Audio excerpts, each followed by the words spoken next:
We're in Carlton Place right now on our way to Sharbot Lake, where we're starting our bike ride with these two sweet Kona bikes. And we're gonna go from Sharbot Lake to Mountain Chute Dam, then through some cranland, over the top of Mazenah Lake, Bon Echo Provincial Park, and then head down to Tweed, Calidar kind of general area, and then along the Trans-Canada Trail back to Sharbot Lake. 290 kilometers, probably about in that 250, 290 ballpark, depending on our route.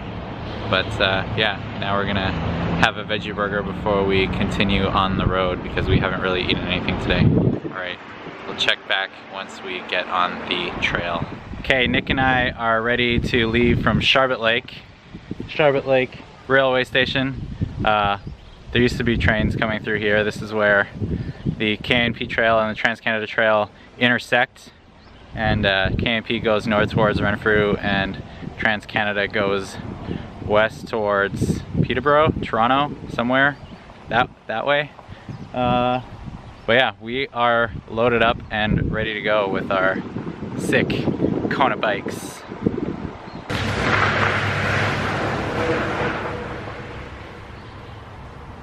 Let's pass under a big culvert under the Trans-Canada Highway, continuing on the K&P Trail.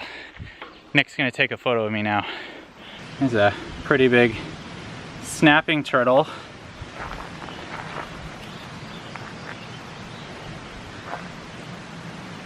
All right, quick video update. We're about 14 kilometers into our bike ride, and the deer flies are crazy. There's one on my index right now, but we got some nice views like this.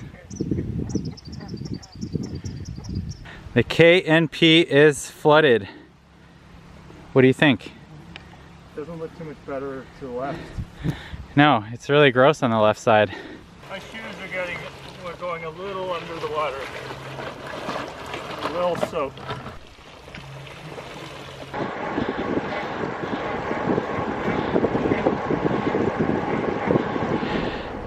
Just filled up our water at this guy Art's house, and he rides mountain bikes too.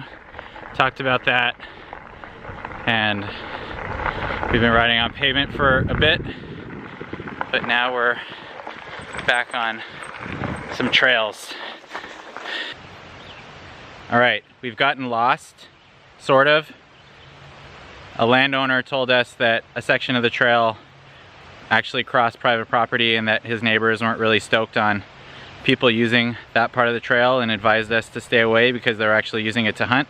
So we've done a stretch of road and then crossed our fingers that we might eventually find a trail connection, because the one that the guy we spoke to told us to look for didn't really exist. So now we're on this guy's property. Had to jump some gate to get here, and we knew that by doing that we'd get close and close to the K&P Trail, but there was a body of water. But thankfully we found a very, very small single track trail that leads to a crossing of the water. So we're gonna go down that and connect with the proper trail. But how cool is this house? And how cool is Nick? Very cool.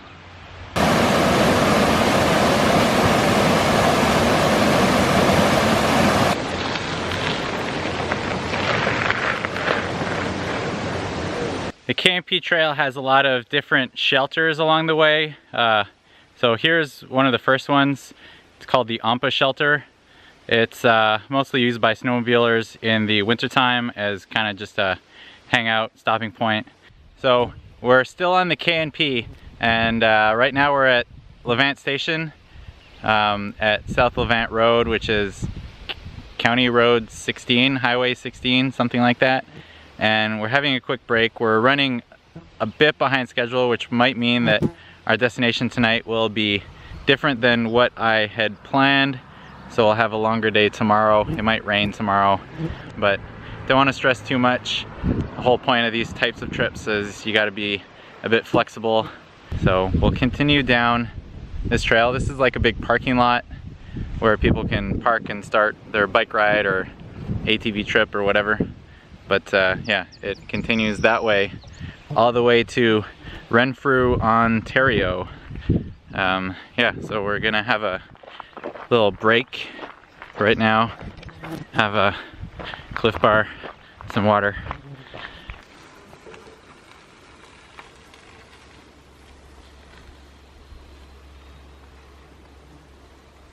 All right, we're on Arcol Road right now, which is kind of a center artery for a lot of different activities on Crown land in this general part of Eastern Ontario, south of Calabogie, north of Highway 7.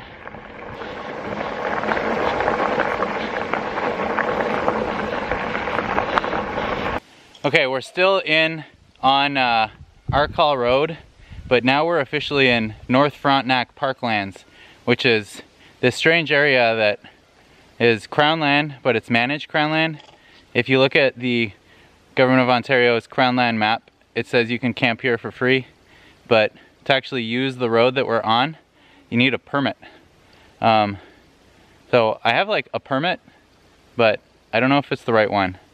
Things are kind of confusing about which permit you need. So I don't know. Somebody explain to me which permit I need, because there's lots of trail permits for this area, and some of them are easier to get than others.